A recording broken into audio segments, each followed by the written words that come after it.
عجيب، مرحب يا ابو دور عجيب، ناري من خده لهيب.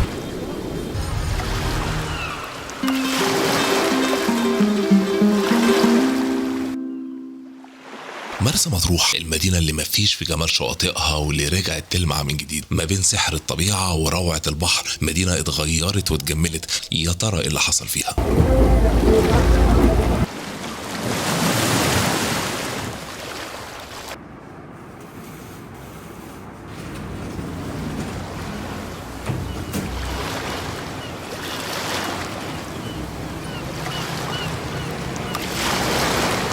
النهارده احنا موجودين في اجمل مدينه شاطئيه في مرسى مطروح. هنكون معاكم ان شاء الله، نصور لكم الحلقه بالكامل وهنوريكم ايه التطورات اللي حصلت هنا في مطروح في الفتره الاخيره، وايه افضل شقه او مكان تقيم فيه على اطلاله جميله بالشكل دوت، وكل التفاصيل الخاصه بالمصيف اللي هتحتاجوها هتلاقوها في الفيديو دوت.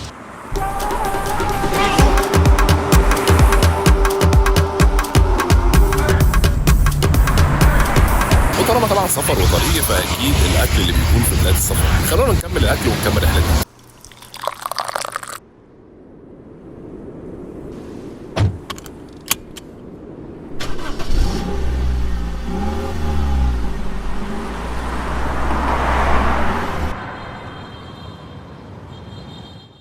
الكورنيش تم تطويره الفتره الاخيره، ومجموعه الالسنه اللي كانت معموله السنه اللي فاتت اللي شفتوها معانا ديت اتعمل عليها او بيتعمل عليها حاليا مجموعه من المطاعم والكافيهات، حاجه كده اشبه باسكندريه، بحيث ان اللي يبقى قاعد يبقى في وسط البحر، واعتقد ان هي مستخدمه في نفس الوقت كمصدات للامواج بالنسبه للشواطئ. بشكل عام التطوير اللي تم في مطروح في الفتره الاخيره هو تطوير الكورنيش اللي ورانا دوت. ايه الجزء اللي زاد وهو الخاص بالمشاة اللي ورانا دوت، والطريق طبعا اتجدد كاسفلت بالكامل، والناحيه الثانيه هنا عندنا مجموعه من الالسنه كانت موجوده يمكن من السنين اللي فاتت، لكن اللي زاد عليها السنه ديت هو اضافه المطاعم او الكافيهات او المباني اللي قدامكم الزجاجيه ديت، اللي اعتقد ان هي هيكون فيها كافيهات ومطاعم وبراندات وحاجات زي كده، اللي موجوده طبعا بطول الشاطئ اللي موجود في المنطقه اللي احنا فيها ديت، واللي بتوفر اطلاله رائعه جدا للقاعد جوه المطعم او الكافيه دوت وهو بيبص على البحر او هو حرفيا في قلب البحر. بجانب الالسنه ديت المفترض طبعا ان ظهر مجموعه من الشواطئ اللي طبعا هي مفتوحه حاليا للدخول، ما اعرفش طبعا هل هتفضل مفتوحه بعد كده ولا هيكون لها تذاكر بمجرد ما التطوير يكتمل. السلالم اللي احنا عليها ديت بمجرد ما بننزلها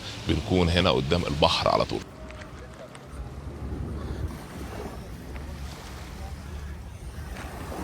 فزي ما انتم شايفين ده الشاطئ اللي قدام جامع العوام بالظبط، واحد من الشواطئ طبعا اللي موجوده جنب الكافيهات او المطاعم الجديده اللي معموله ورايا ديت. طبعا بتقدروا تشوفوا من هنا الكافيهات والمطاعم ديت، هو حاليا بيتم تشطيبها، ما عنديش فكره هل هتشتغل السنه دي ولا لا، بس متوقع طبعا ان هي السرعه اللي شغالين بيها ديت هيحاولوا ان هم يشغلوها السنه دي. الشاطئ زي ما انتم شايفين الاوقات اللي هي بتاعت الصبح لحد الظهر بيكون فاضي بالكامل زي ما انتم شايفين كده، هي كام شمسيه، وبيعتبر مناسب جدا لو بيهمك الخصوصيه او انك تقعد بعيد عن الدوشه شويه. الميه زي ما انتم شايفين اللون بتاعها مميز برده كالعاده زي اي شاطئ هنا خاص بمطروح، ومفيش طبعا فيها اي زباله او اي حاجه، الميه نظيفه والقعده رايقه جدا.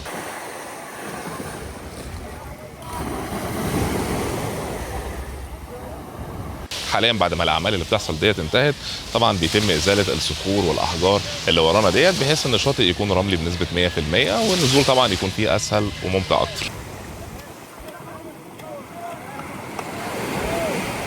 بالنسبه للشواطئ اللي داخل المدينه احنا بنتكلم طبعا عن سعر شمسيه والاربع كراسي 150 جنيه.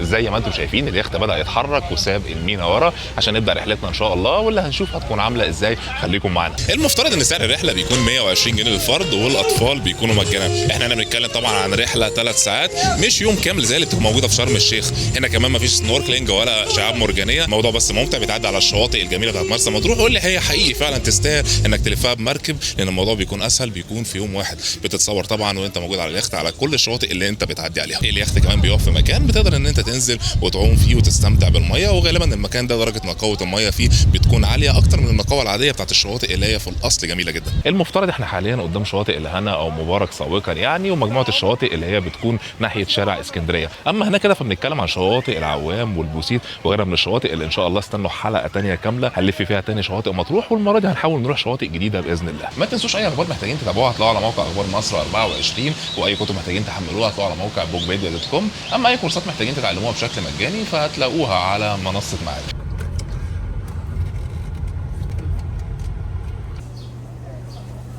خلونا ناخد لفه كده في شارع اسكندريه، نجيب شويه طلبات، ومن ضمنها طبعا هنجيب فحم علشان هنشوي في البلكونه كالعاده زي ما انتم متعودين يعني.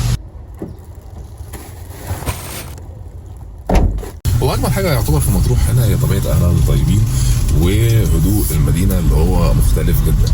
كمان طول ما فيش عدد مصطفين كبير فالموضوع بيكون لذيذ يعني، لكن الزحمه اللي بتبقى في 7 و8 للاسف بتبقى صعبه شويه. خلونا ننزل ونجيب الفطار. هنا طبعا في مطروح اماكن الفطار كتير جدا، يمكن طبعا اشهرهم مطعمين. في مطعم صورناهم ليكم قبل كده كان اسمه على ما اعتقد عباد الرحمن، والمطعم الثاني اللي هنجيب منه النهارده وهو الاشهر طبعا وهو مطعم عمر المختار، واللي بيكون طبعا جنبه الشامي. اي طبعا خضروات او اي حاجه هتحتاجها هتلاقيها جنبه طبعا.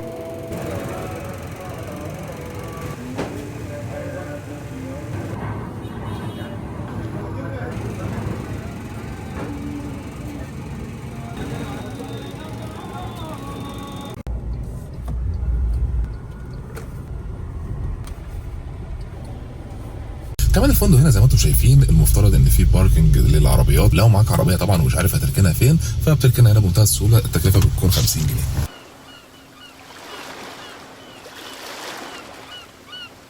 تجربه الفطار طبعا هو ان انت تيجي وتاكله هنا على البحر زي ما قلنا لكم قبل كده.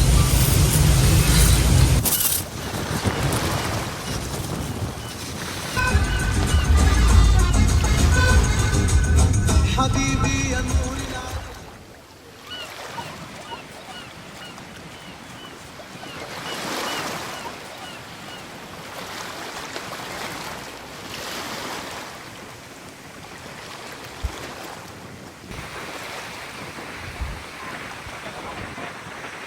ده بيعتبر واحد من اهم واشهر المزارات والشواطئ اللي موجوده هنا في مطروح. احنا النهارده طبعا موجودين في شاطئ حمام كليوباترا، واللي زي ما شفتوا معانا كده السنه اللي فاتت بيعتبر مغطس طبيعي او جاكوزي طبيعي يعني لاشهر ملكه حكمت مصر، وهي طبعا الملكه كليوباترا. واللي كانت بتدخل هنا المفترض ان في فتحات في الداخل، جزء من الميه بيبدا يخش وبيخرج من الناحيه الثانيه، وفي الاخر بيعمل جاكوزي طبيعي. المكان في الفتره الاخيره عملوا عليه الممشى الزجاجي اللي انتم شايفينه دوت، لكن طبعا جزء منه لسه ما اكتملش. كل صيف كده بيكتمل على اخر 6، فلو انت جيت مش هتعرف تخش الحمام من جوه. طبعا في طريقه انك تخش عن طريق السياج اللي ورايا ده تمسك فيه، بس طبعا بيكون مخاطره، وبالذات لو الموج عالي زي دلوقتي، لان انت ممكن جوه لو الموج عالي ممكن تغرق والميه تغطيك حرفيا.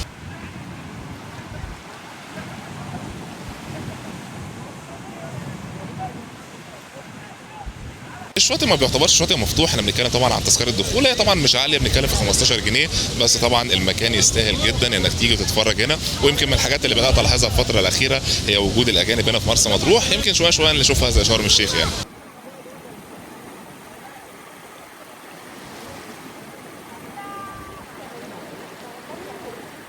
اول ما تدخل حمام كليوباترا هتلاقي مجموعه من الصخور الضخمه زي اللي ورايا ديت، اللي طبعا تقدر تيجي وتتصور عندها صور بتكون جميله جدا، بالذات لما بيكون الموج عالي زي النهارده كده.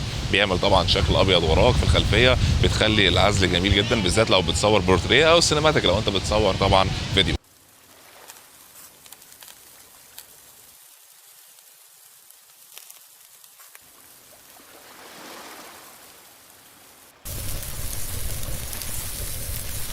ألف ب بحر ومصيف وأجازة هو الشوي. عشان كده طبعا كالعادة واحدة من أهم المميزات إن أنت تبقى موجود طبعا في برندة كبيرة زي كده، هو إنك تقدر تشوي المشويات بتاعتك. ممكن طبعا ما تحتاجش إنك تروح لمطاعم غالية جدا أيا كان نوع المشويات اللي معاك، سواء فراخ أو لحوم، الأكل الطبيعي العادي بتاعك يعني، تبدأ إن أنت تشويه وتقعد تستمتع بالفيو ده.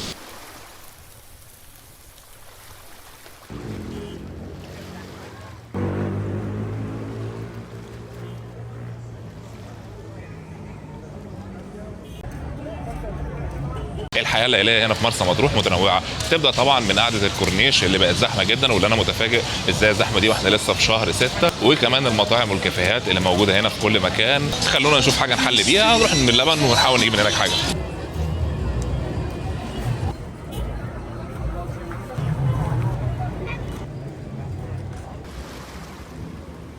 زي ما شفتوا معانا كده نزلنا اتمشينا شويه في شوارع مطروح تحت، وفكرنا ان احنا نجيب حاجه نحلي بيها. يمكن افضل حاجه دلوقتي كقيمه مقابل سعر وكطعم كمان هو بلبن. نزلنا عنده جبنا 3 انواع، خلونا نجربهم ونقول لكم الطعم عامل ازاي. اول حاجه فيهم وهي اشطوطه اللوتس ديت، اللي كان للاسف قبل كده فيها عناصر اكتر من كده، انا ما اعرفش هم قللوها ليه. سعرها المفترض 75 جنيه. خلونا نجربها ونقول لكم طعمها عامل ازاي. الطعم بتاعها كويس جدا، وبالنسبه للسعر بتاعها بتعتبر معقوله. كمان جربنا حاجه من الاختراعات بتاعتهم وهي الكشري بلبن بتاعهم دوت. خلونا نجربه ونشوف طعمه عامل ازاي. هو بيعتبر تغيير عن الحاجات التانية، بس للاسف مش بنفس قوه نفس النوع دوت واللي موجود في الدول العربيه التانية زي ما جربناه معاكم قبل كده في السعوديه وفي الامارات. حاجه من احدث الاختراعات اللي كانوا عاملينها من فتره وهي المنتدى ديت، واللي طبعا كانوا عملوها بمناسبه هم رجعوا تاني بعد ما قفلوا. خلونا نجربها ونشوف طعمها عامل ازاي. بشكل عام الطعم بتاعها كويس جدا، ويمكن كمان بتعتبر اكتر حاجه فيه قيمه مقابل سعر. احنا بنتكلم عن سعر 100 جنيه، فبتعتبر كويسه جدا. العلبه بتاعتها كبيره والحجم بتاعها كويس والطعم رائع كمان.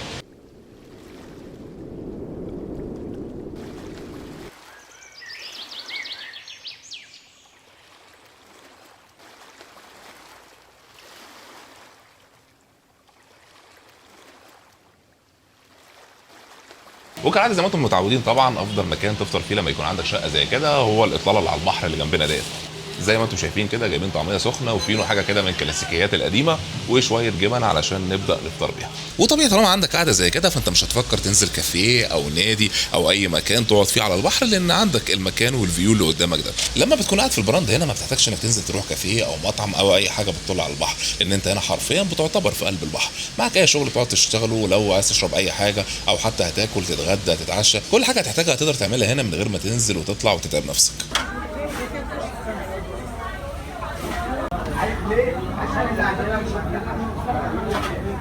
الشارع اللي احنا موجودين فيه دوت هو اكتر شارع مشهور هنا في مطروح بالاسماك. طبعا اي نوع اسماك تحب تشتريه هتلاقي هنا، بيبقى شامل التسويات. هنا في محلات مشهوره زي خالد واخواته ومجدي واخواته.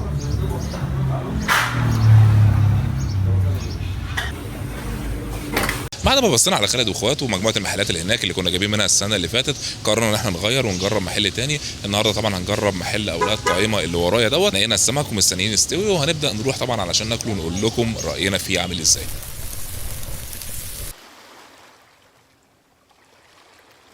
السنة ديت جربنا مطاعم جديدة هتشوفوها قريب بإذن الله في حلقة أكل الشوارع في مرسى مطروح لما تكتمل بإذن الله.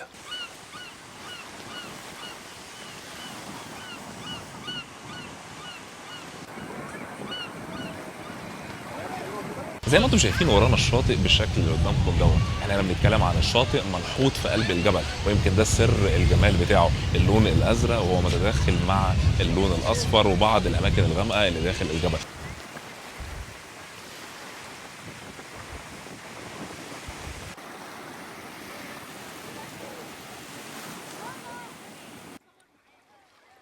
مرسى مطروح فيها شواطئ كتير بيجمع بينهم كلهم الجمال والروعة والمية الفيروزية، علشان كده استنوا حلقة منفصلة عن الشواطئ واللي هنزور فيها شواطئ جديدة لأول مرة هتشوفوها. زي ما انتم شايفين المكان الحمد لله فاضي، بتيجي هنا تتصور براحتك. الصخرة الضخمة اللي ورايا ديت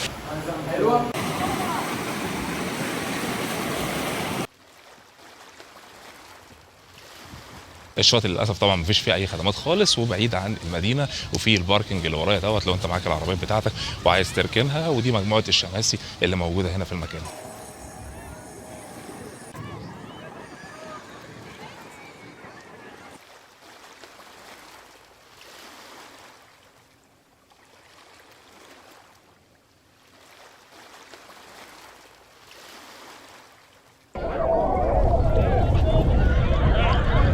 وزي دايما ما بقول لكم حاولوا تيجوا هنا في وقت يكون الدنيا فيه رايقه، يعني بنتكلم عن شهر 5 اوائل 6 وممكن شهر 9.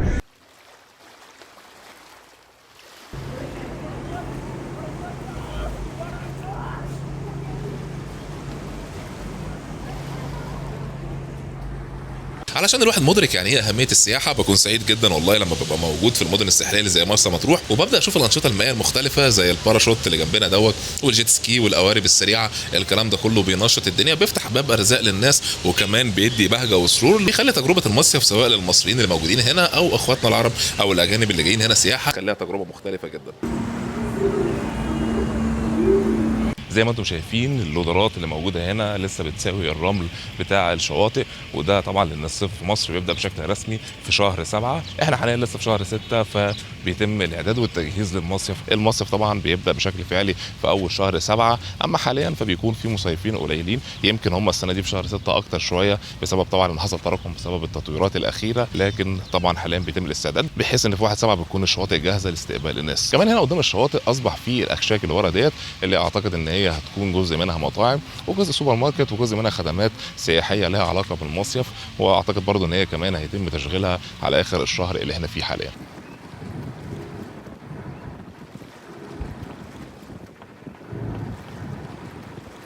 جزء من الاجانب اللي بدات اشوفهم هنا بيزوروا مرسى مطروح الفتره الاخيره على غير العاده، طبعا الكلام ده ما كانش بيحصل زمان. جزء منهم بشكل واضح هو الصينيين، ما اعرفش هل مثلا في شركات صينيه بدات ان هي تجيب افواج هنا ولا لا، بس لو مشيتوا في الشوارع هتشوفوا جزء كبير من الصينيين اصبح موجود في مرسى مطروح.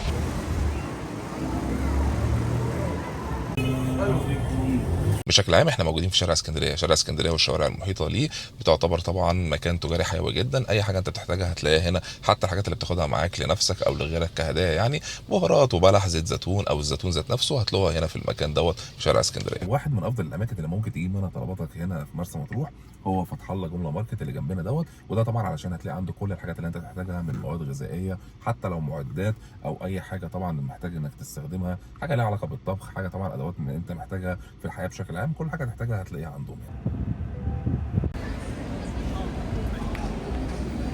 طالما بنتكلم عن مطروح يبقى اكيد طبعا اللب من محفظه النصر المشهوره اللي جنبنا ديت، وطبعا منتجات سيوه او منتجات مطروح يعني من زيتون وزيت زيتون واي اعشاب او بهارات موجوده هنا في المكان. الاهم ان هم عندهم نوع بلح معين جدا بالطحينه هنا، حاولوا تجربوه علشان طعمه حلو جدا.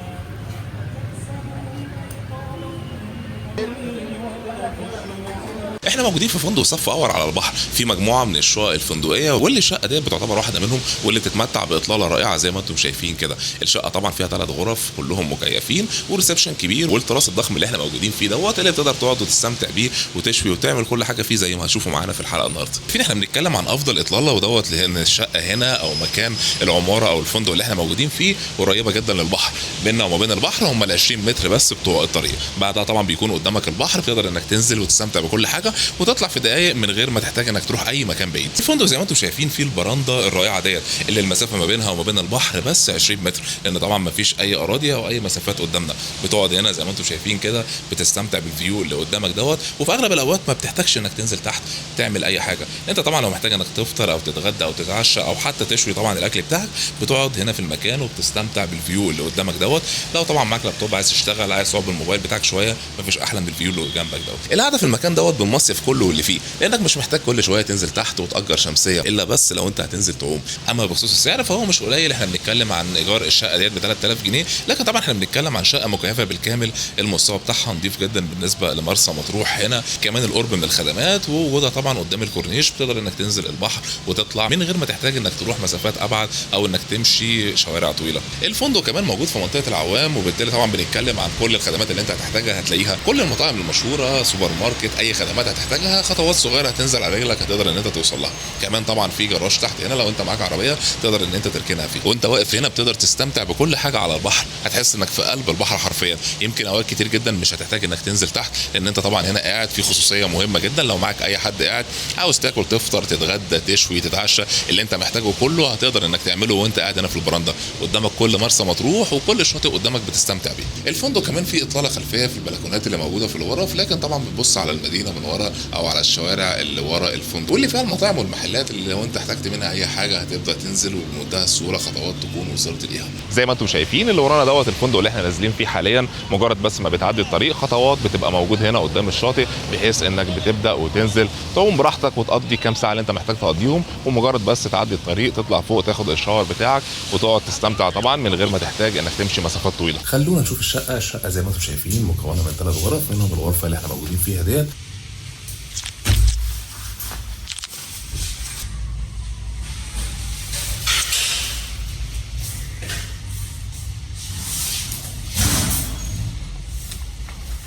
زي ما انتم شايفين معانا 3 غرف، كل غرفه منهم فيها سريرين ومكيفه. ده بيعتبر الحمام الرئيسي اللي موجود هنا، وفي الشاور اللي قدامكم دوت. هنا كمان بنلاقي المطبخ ده يمكن هو مش امريكان لكن طبعا بيقضي الغرض. نيجي هنا بقى للريسبشن، واللي المفترض ان فيه الانتريه اللي ورايا دوت والسفره كمان.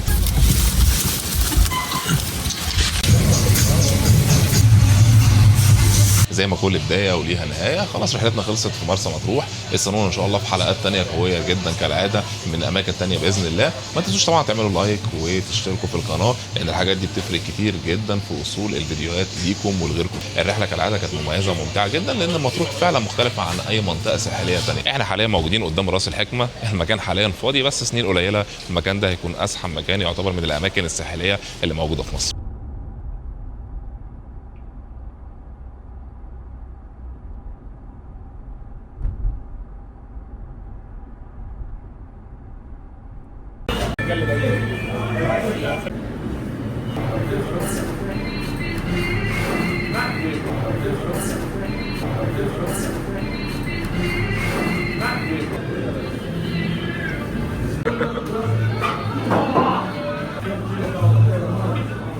نادرا على الطريق ما بتلاقي مطاعم كويسه. احنا موجودين النهارده في سيدي عبد الرحمن، موجود مطعم من المطاعم اللي في الشارع التجاري اللي هنا، هو مطعم نور الاسلام. جربناه، الاكل عنده كويس جدا والاسعار كويسه، يمكن احسن كمان من اسعار القاهره.